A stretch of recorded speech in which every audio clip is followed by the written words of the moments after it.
Hola, ¿qué tal? Espero que estén muy bien. Este podcast va a ser sobre Pedro Páramo. Ahora, les voy a también agregar en la entrada del blog una, un link a un video sobre un documental que grabó el hijo de el hijo de Juan Rulfo, Juan Carlos Rulfo, sobre la vida de su padre, ¿no? La vida en el pueblo de donde él es originario.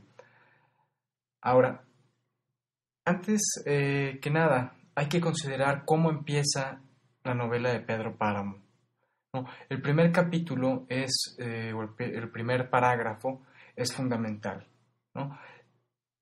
En este sentido, el inicio es sumamente clásico. Nos propone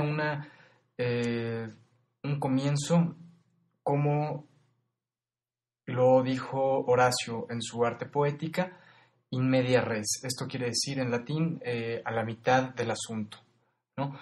Él proponía que había dos formas de empezar una obra literaria, in media res o ab ovo. Esto quiere decir desde el principio, literalmente significa desde el huevo, ¿no? Entonces,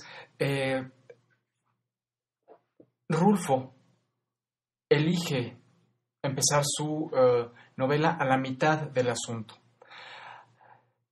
Ahora, nosotros lo podemos ver también, por ejemplo, en obras del talante de Edipo Rey, ¿no? El coro griego va a ser quien nos cuente, quien nos narre el coro de la tragedia, qué es lo que sucedió antes de que haya empezado la acción, ¿no? A veces es el coro, a veces es un personaje, como en el caso de los personajes mismos, en el caso de Tiresias en Edipo Rey, y entonces nos vamos enterando poco a poco de cómo se va generando la acción.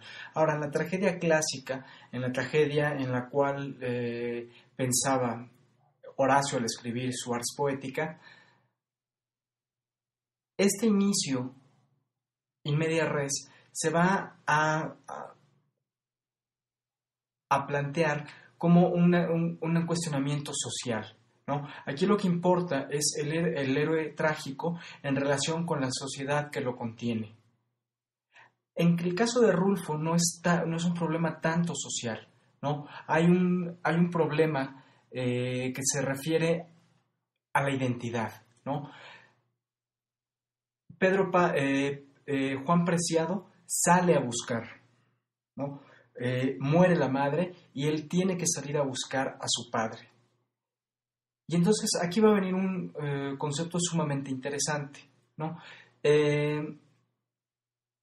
Jacques Lacan, este gran psicoanalista, propone que la figura del padre, el nombre del padre, es lo que hace que la persona adquiera su identidad tal cual es. Él dice, número uno, que la personalidad está hecha por las relaciones simbólicas del lenguaje, ¿no? Por un lado eso. Por otro, la figura del padre, ese gran otro, como en esta relación que vimos alguna vez en clase de la estructura edípica de Freud, está el hijo y la madre, pero por otro lado aparece el padre como ese como la figura del otro, ¿no? Una figura cuyo discurso hace entrar al hijo dentro de las reglas sociales. El padre en las sociedades patriarcales es el que impone las reglas,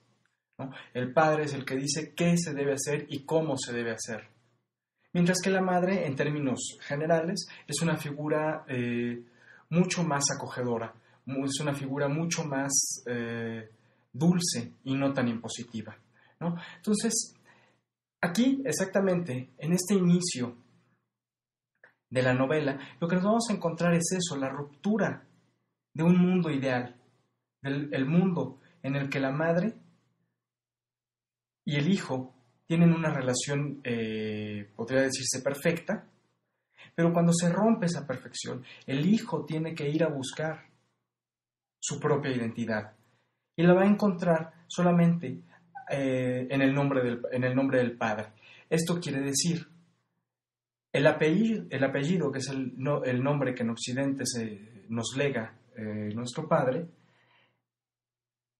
es el constitutivo de una relación simbólica con la realidad exterior a mí, ¿no? En ese sentido, nosotros tenemos un problema grave. Tenemos el nombre de Pedro Páramo. Cuando nosotros hacemos el análisis de la identidad del personaje, nos damos cuenta que Páramo es completamente infértil. Al contrario de la madre, es el otro absoluto, por un lado, ¿no? Por otro lado, tenemos el nombre de Pedro, piedra. Claro, es un fundamento, pero es un fundamento que por sí solo no sirve. Necesita de una especie de un poder creador. Ahora, el poder creador aquí va a ser el poder del lenguaje, el poder que crea la propia identidad, ¿no? Entonces, Juan Preciado, que además es sumamente significativo que el apellido de padre e hijo sean distintos, Juan Preciado va a buscar su propia identidad al confrontarse frente a ese otro que es el padre. El gravísimo problema que encontramos acá es que el padre ha muerto. Entonces, Juan Preciado sale de una relación idílica con la madre a través de la muerte, una experiencia aparentemente dolorosa, aunque no pareciera serlo tanto para el personaje, y al ir en busca de su propia identidad hay una ruptura porque, grave problema, el padre también está muerto.